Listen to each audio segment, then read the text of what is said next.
When you went back to the street after Good Friday, and most of your party voted for the agreement, the Good Friday Agreement, what was that sense of hope and confidence, strong within the community, and what do you think was the main issue that people voted against? I mean, what was it that they really were? I can understand about being annoyed about the police, because that is a very understandable argument.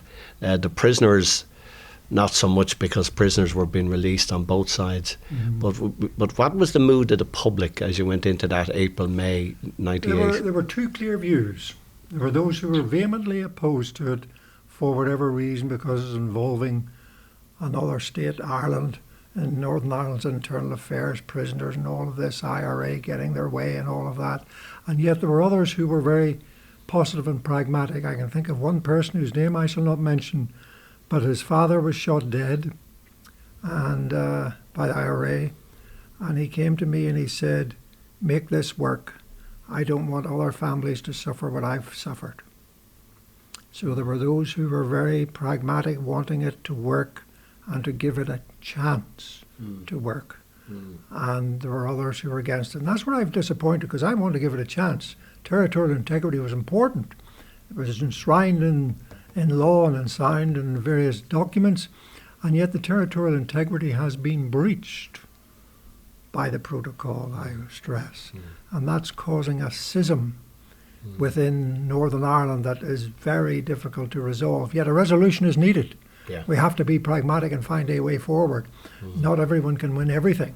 There has to be give and take. David's position and the way, I mean, I think I dealt with him throughout this period, as you know, Dermot, and I had no doubt that he was very supportive of the agreement and wanted it to work.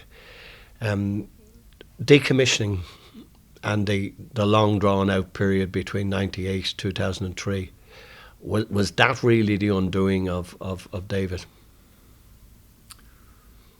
Well, it was never meant to be that way, no, as you but know. Was it the undoing? I remember in Hillsborough we had a meeting, and the rest of them at home, and David Trimble and I were the only two left, with Jerry Adams and Martin McGuinness, and the four of us met. And Jerry and Martin had to go and talk with their friends. We knew who they were going to talk with. And then they come back and they said, yes, okay, we moved to a position of where there's a permanent end of violence and what have you, and phrasing it in such a way, now are you prepared to go back into government? Because that was when we were out of government. We were out in September 2002. And ironically, within a minute, the four of us in that room, there was a phone call from Jonathan Powell in London and from Michael Collins in Dublin to David Trimble. Are you buying into this, what Jerry Adams has said? They were working in harmony together, and we bought into it. But then an election was called, and some of them switched party after they were elected, and we became the lesser of the two parties. And of course there's that phrase about Churchill said about, we don't have permanent friends, just permanent interests. And therefore the friendship of the Ulster Unionist Party diminished because they weren't the dominant party. And that was the demise of us. So decommissioning played a part, but it wasn't all of it. And I suppose at that stage... sorry, I've interrupted. Decommissioning, I mean putting weapons beyond use, that phrase and what have you. Well, I always felt, I mean, I've said it many times that we should have had a clearer position in the agreement on decommissioning. The fact that it was left for another day and set up the international body for decommissioning, John de Chastelain, and it wasn't a satisfactory arrangement. And I remember that disastrous day when John de Chastelain came back, having been with the IRA volunteers, to give the conclusive report, and where David felt really badly let down. Oh yes, I was with him when he went to see John de Chastelain in the building, and there was difficulty. Yeah. Yeah, that should have been handled. The choreography of that was a disaster. Well, you can say that, yes. Yes. It was felt that we were let down to a certain extent because we were pushing the boat out, trying to be pragmatic, trying to work together. But in any democracy, you need to do it against the backcloth of the absence of violence, Yeah. or the potential of absence of violence. That wasn't dealt with. Dermot, you were very supportive, I think, of working north-south within the confines of the constitutional position. You took the pragmatic position that this was good. And what was your view on the workings of north-south when it was working? We all know the dilemmas when it was broke down, but how did you see it, and how did you feel with working with your colleagues from the other jurisdiction? Oh, it was fine. I was quite satisfactory. I remember a topical joke one time whenever we went and met in Dublin Castle and and I vividly remember this room in Dublin Castle, and Martin McGuinness says, "Welcome to Ireland." To which I said, "Looking around this room, I should say to you, welcome to the British part of Dublin." St. Patrick's Hall. Because of all the photographs and what have you. So we got on well together, and we had odd little disagreements. I remember because we had to get a joint statement beforehand. We were meeting in Derry or Londonderry, so we were meeting in Derry, but in the hotel, and we had to get the names right, and everything had to be agreed. But no, it was fine. It was working okay, and could have worked much better, because it's natural that we cooperate. Look at the healthcare, and look at all the cooperation that already takes place. We have All Ireland accountancy profession. We have various other things working on an all-Ireland basis. There's no reason why it's one island we shouldn't cooperate together, none at all. The problem was the overarching aspect of, is this leading to, is the step one? Because I remember in 1971, the advice to the Taoiseach from Noel Dorr wrote this in his book about peacetime in Northern Ireland. There was advice from the civil servant to his advisor to the then Taoiseach: do not go for all at once. Go for step by step leading to United Ireland. And step one is economic cooperation and union. And from that, you will get unity. And that was the pragmatic offering from the advisor to the then Taoiseach in 71. Never mind now.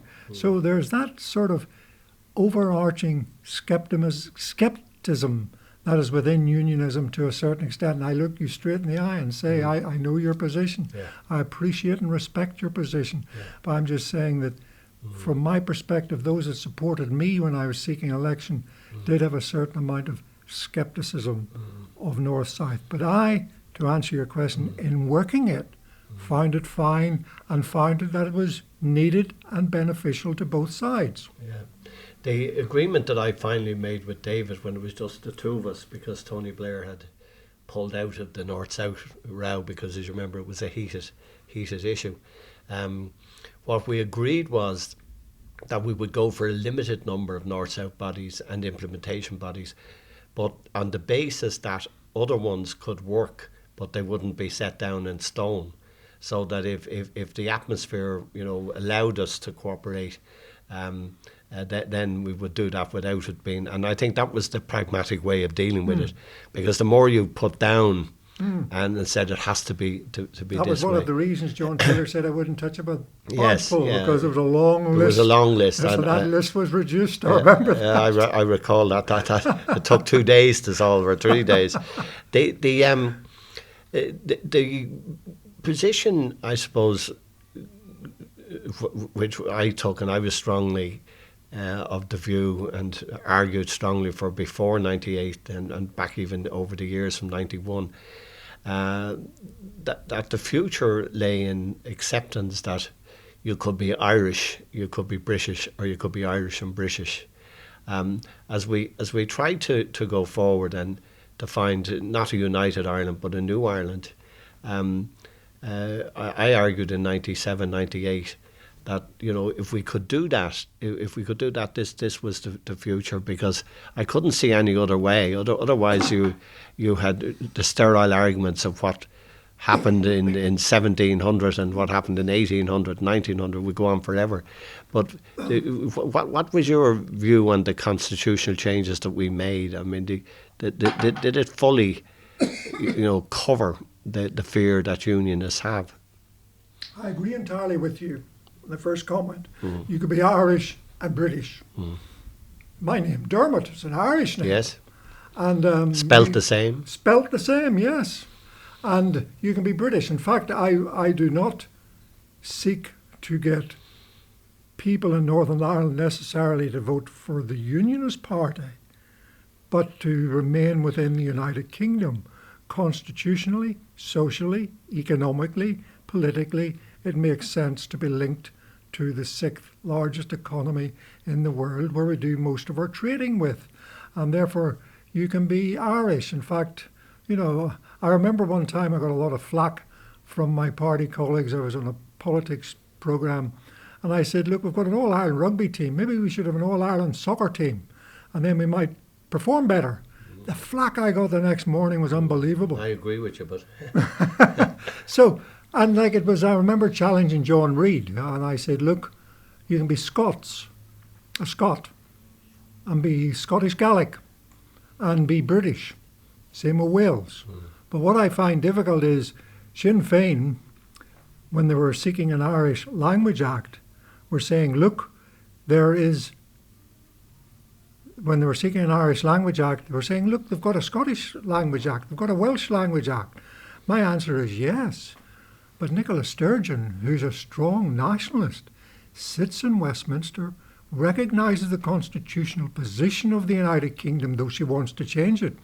But Sinn Féin can barely say the words Northern Ireland. It's always the north of Ireland. They will not take part in Westminster. So with rights go obligations. And they do not fulfil the obligation but wish for the right for Irish nationalism. But they don't fulfil the obligation of citizenship. Yeah.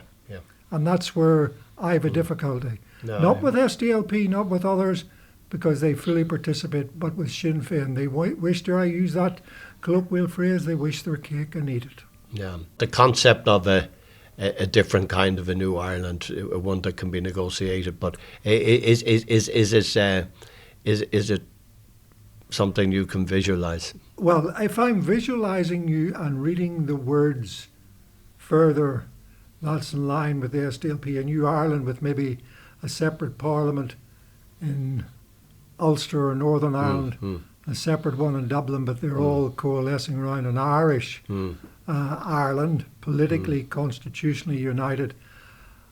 Well, I can see that, but as I say, maybe Ireland might be better tied in with the United Kingdom. After all, we are all living in the western part of Europe. We all speak as our first language, though not our national language is English. We coalesce together, we trade together. So yes, maybe Northern Ireland and Ireland, although Jerry Adams says it's called the Republic of Ireland, not Ireland. That's in Hansard, or in your Dáil Éireann. I know that. He doesn't like the word Ireland used, yet legally that's what your country's called. Legally is the name. Yeah. So there's a lot to be coalescing together in a new Ireland, as you rightly say. But I can see a new British-Irish Isles as well. Maybe the coalescing needs to be not just north-south, but east-west. Well, that was part of the agreement. I mean, we tried to set up the Council of the Isles, and it included everybody, which I thought was a good idea. And we had a number of those meetings where we brought in everybody. We had the Welsh secretary and the Scottish secretary, and we also had the islands in. And I mean that was a good negotiating position, but it hasn't followed through as we intended. And I stress, sorry to interrupt, I do not envisage, advocate, support a united Ireland per se as articulated by Sinn Féin. No, I do not see that. Accept that.